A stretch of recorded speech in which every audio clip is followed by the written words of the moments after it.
Hey everyone, Larry Bailey here with Awesome Technologies Inc., bringing you another weekly newsletter. This time we're going to go through the week of April 15th, 2024 in review. Today is April 22nd. This information is brought to you from MBS Highway, your trusted source for mortgage market intelligence. If you don't already have an account at mbshighway.com, get over there and go get one to get this information live direct.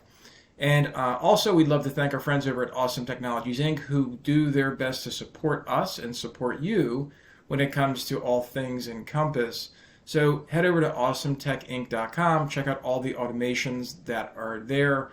This includes for SDK, API, and RPA-based solutions, custom development, LOS admin services, you name it. And then, of course, if you're looking to actually get educated as an administrator, head over to masteryencompass.com for your admin training, as well as the brand new course that just launched this week for Mastering Encompass Web Essentials. Check it out over there. I guarantee you won't be sad to learn more. So let's get into this week's newsletter. Again, we're going to go through the week of April 15th, 2024 in review.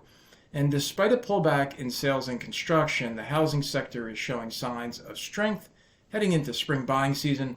Plus, Fed Chair Jerome Powell gave some hints about what may be headed ahead for rate cuts. Read on for these stories and more. So here's the 5 stories you're going to be reviewing today. First one is existing home sales slip. The next story is home builder sentiment holds steady.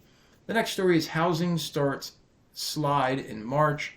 Next story is rates higher for longer, unfortunately. And the last story is continuing unemployment claims remain above 1.8 million. Now, for those listening to this on podcast replay, thank you very much, sincerely.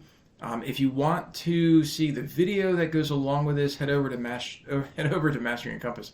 Head over to mortgage.community and check it out there in the market updates. You definitely won't find this replay at Mastering Encompass, but you will at mortgage.community. So let's get into this. We've got first image up here. This is indicating about a 3.2 month supply. And this information is coming to you from the NAR. And so here's the story.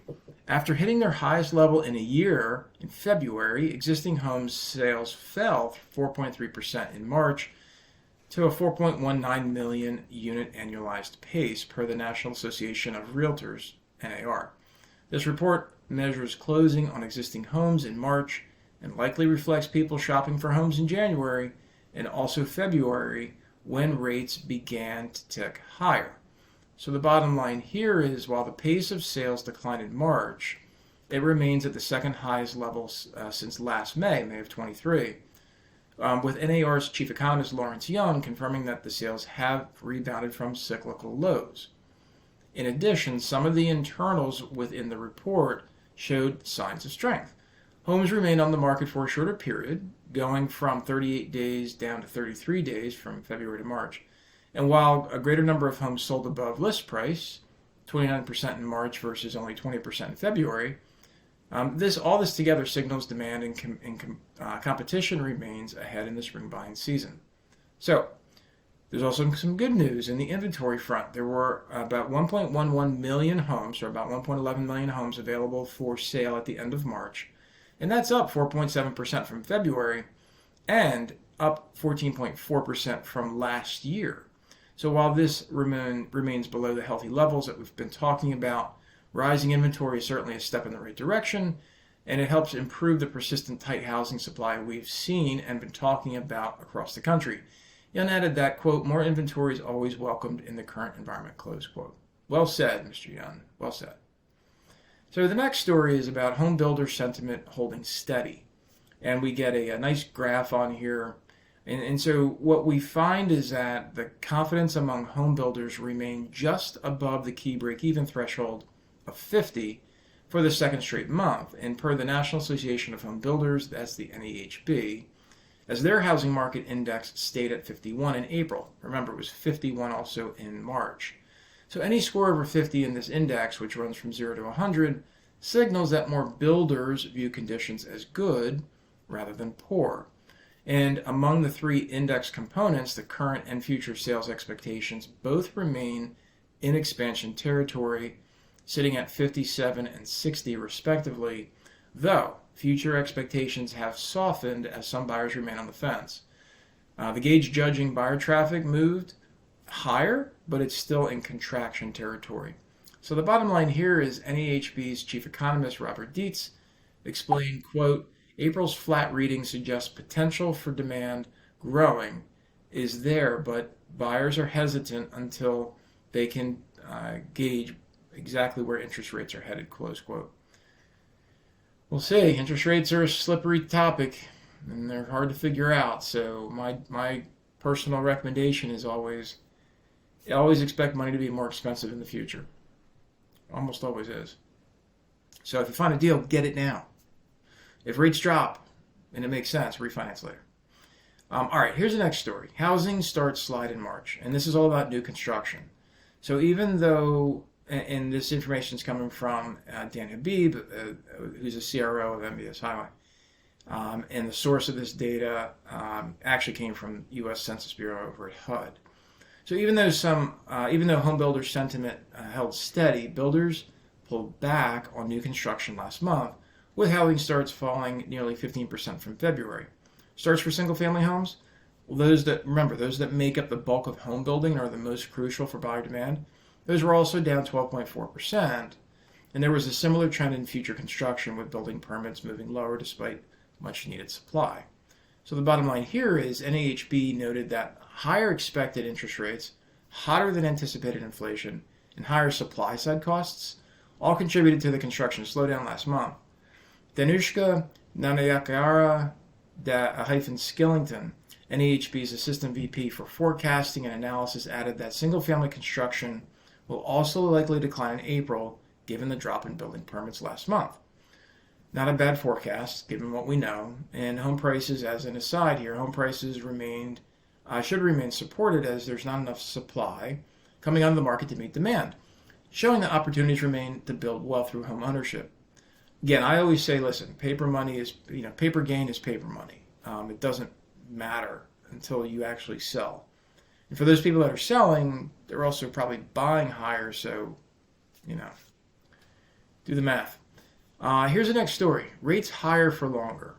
Not a story that we all want to read, but here's where we are. So while speaking to a policy forum on U.S.-Canada economic relations, Fed Chair Jerome Powell said that recent data has, quote, clearly not given us greater confidence, close quote, that the inflation is moving toward the Fed's 2% target. This includes hotter than expected consumer inflation readings in recent months, especially as measured by the Consumer Price Index.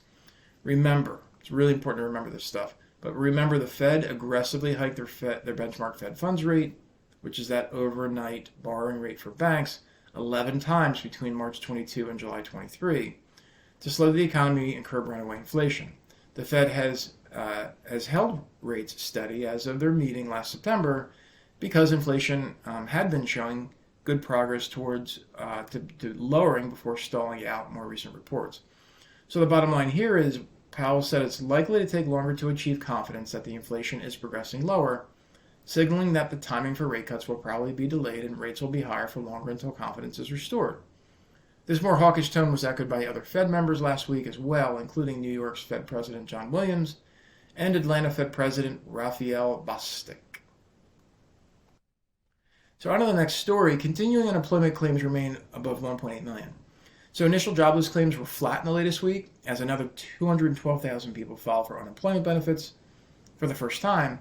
However, continuing claims rose by 2,000 with 1.812 million people still receiving benefits after filing their initial claim. So the bottom line here in this story, gang, is the initial jobless claims can be volatile, of course, from week to week. But their relatively low levels still suggest employers are still trying to hold on to their workers, yet continuing claims are still trending higher in some of the hottest levels that we've seen in recent years, as it becomes harder for some people to find new employment once they're let go. Hey, did you know April 23rd is National Picnic Day? I know I didn't, but now I do. And if you want to read this recipe for how to make these blackberry oat crumble bars, courtesy of Southern Living, a perfectly delicious and portable picnic treat, head over to mortgage.community and check out the recipe here on the Family Hack of the Week. Meanwhile, what we are going to see happening this week with the market is that we'll get an update on signed contracts from the NAR when March's new and pending home sales are reported Tuesday and Thursday, respectively. Thursday also brings the latest jobless claims and the first reading on GDP for the first quarter. And a crucial inflation reading ends this week, which is on Friday, with the Fed's favored measure, you guessed it, personal consumption expenditures, also known as PCE. If you got that right, congratulations. Give yourself a pat on the back for knowing what's happening. My name is Larry Bailey. Thank you very much for always watching and listening to what we're doing here on the Market Updates. Anything you need, please reach out to me directly. You can use Larry at atihelps.com. You guys make it a great day. We'll see you.